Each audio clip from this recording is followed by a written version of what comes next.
Hey guys, Bhavesh this side. I'm back with another video. And recently, I've been on a trip to Himachal, so I just got back today, and I thought why not create new videos for you guys. And yeah, so here's the first video, and yeah, guys, I hope you are closing some clients as well as appointments. It's a new month at 6th of April, so let's get aggressive with our business and let's close more clients, get more revenue, and scale the business, right? So, guys, in this video, we are going to specifically talk about a few cold outreach mistakes which should be avoided completely. If you are making these mistakes, uh, it might be the reason you're not getting any appointments or clients, right? So I'm going to cover those few mistakes in this video, and then we can of course conclude the video on what mistakes should be avoided, and instead what you can do to prevent them, right? So the first one is the most important one. Let me, yeah. So, guys, what is cold outreach? It's simple. You are reaching out to the client, right? It's you who are reaching out to the prospect, and you're telling them about your service. What do you do? How do you do it? And what services do you provide? And how you can actually help them, right? So, for cold outreach, the first cold outreach mistake is not having an optimized profile, right? So let me, whether it's Facebook, whether it's Instagram, whether it's LinkedIn, or whether it's Twitter, having an optimized profile is way too important. If I go to my LinkedIn profile real quick, right? So here's my profile, right? So this is my another profile. Let me go to this one, right? Yeah, here's my main LinkedIn profile, right? So you can literally see here, I have personally branded it like in a way, like I have my company's logo here. What do we do? Like I've written down here a call to action in the cover page. Like again, here's solar reach. That's what my main niche is, right? And apart from that, here are few of the featured posts. Let's suppose if any of my prospects visit my profile, they will see this, right? These are the some of the events of our clients, and they will directly see this, and they will feel like, yeah, this guy knows what he is doing. That's my point here, right?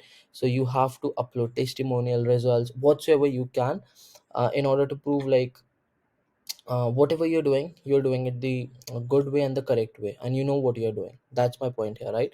Again, I have like around this many followers, right? And I like, if I remember correctly, I've been posting on LinkedIn, and I have been on LinkedIn for like a year or so. And still, guys, it's a good thing, to be honest, like for having this much followers. And again, less is more, and as well as more is less, and 6,000 is nothing for me. Again, I have to like get more followers, increase the followers, right? So again, you should have a good about section here. So you can see here like what I have written down. I think it's way too old. I'll again update it, right? Again, experiences, you should have good experiences here, because guys, the thing is, prospects will visit your profile and they will notice whether you are worth their time, like whether you get them on a Zoom call, or they talk to you over LinkedIn too, right? Whether you are worthy of their time or not. If you're worthy, then of course you can close them as client, as well as most importantly close them in like appointment with them, right? So again, enter your skills here too, right? Recommendation is, which is again very important, and interest, yeah, it doesn't matter much, but yeah, my point being here is like, you should have a good optimized profile. This was my LinkedIn profile. If I go to my Facebook profile, again, you can see here I have completely optimized Facebook profile.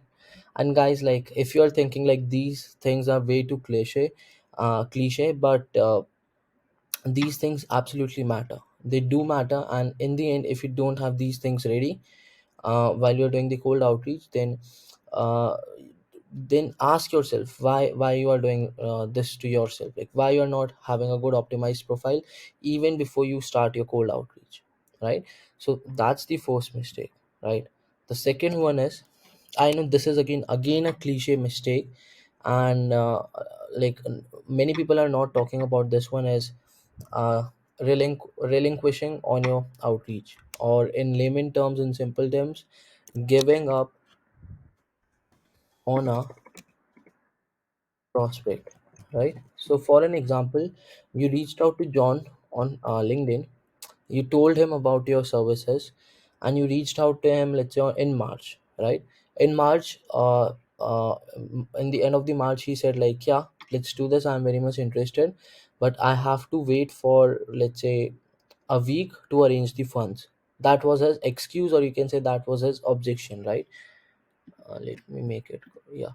So that was his objection. So what happens is like, you just, he was ready, right? The only objection from his side was, I don't have funds as of now. Again, yeah, of course he is lying, but yeah, money is in the follow-up. If you're not going to follow up with the clients, you're not going to get clients, simple as that.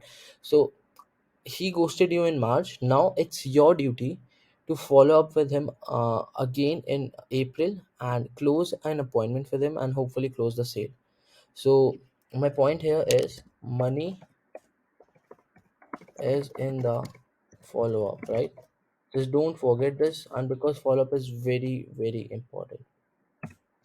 So this was the first, this was the second, and the third one is like script testing approach, right? Let me script testing approach. Yeah. So these are the three mistakes I see most of the people make. But let me explain you this third point, right? So guys, most of the people are doing like, they just go on LinkedIn, search for their prospect, and just they message them directly. Hey John, will you be interested in this? I do this, and will you be interested? Simple as that, right? And they get a response, no, I'm not interested, thanks for your time, right? And they just feel disheartened, and they feel like, why I'm not getting appointments, why I'm not getting clients. So guys, you have to realize that if you are going to just send them generic messages without even providing any value upfront, then how can you expect them to get on a call with you and like becoming your client? Simple as that, right? So again, in this approach, you should have another mistake, or let's make it another mistake, like not adding value, right? So these two are kind of like interrelated to each another. So you have to test minimum of 3 to 4 scripts through which you have to start the conversation with your prospect, right? So you have to have 3 to 4 scripts through which you can start the conversation with your prospect, and you have to test these 3 to 4 different scripts while you outreach, right? Again, you should have 2 to 3 follow-up messages. If your prospect ghosts you, so you should have 3 to 4 messages, follow-up messages ready, like, hey John, are you still there? A message from you, a response from you would be good, something like that. That's what I meant here. The next mistake is not adding value, and it means like, you are literally just pitching them, and you're just doing a kind of a favor just for yourself, not for the prospect. You're just there for money, and of course you are there for money because that's why you're in the business, but at the first place, you should provide value to the client. In order to provide value, what you can do is, in the connection request message, or let's say in Facebook, you can provide them free PDFs, a checklist, right? Or let's say something valuable in your niche, which let's say you are in roofing niche, so you can send them, hey John, here's a free checklist on how you can optimize your Facebook page in order to get free roofing leads. Simple as that. So just provide them value first, and then start your outreach like, hey John, thanks for connecting, hope you like the checklist. So which states are you currently serving in, right? And then you can start with like, as of now, how are you currently generating leads for your business? Then you can go with like, hey John, actually, just for your information, my company do this, is there any chance you would be interested in hearing more? Simple as that, right? Simple as that. So this is how you should like have a good approach with a cold outreach, right? Whether it's Facebook, whether it's Instagram, whether it's LinkedIn, right? And many people say like cold outreach is kind of saturated, and of course it is, but if you won't give up, then you will be getting clients as well as appointments, and you will start scaling your agency up, right? So guys, this was the entire video. I wanted to put this out here. So these are the 4 mistakes I see a lot of people is already making. So I just want to put this out, and I want you guys to be sure about not making these mistakes anymore, and do the cold outreach in a way that it's possible for you to score good amount of appointments as well as clients for your agency, right? So again, Bhavish this side. Let's conclude this video. I'll be back with few more videos for this week, and yeah, guys, let's wrap this up and let's close more clients for sure, right? Okay, guys, let's talk soon.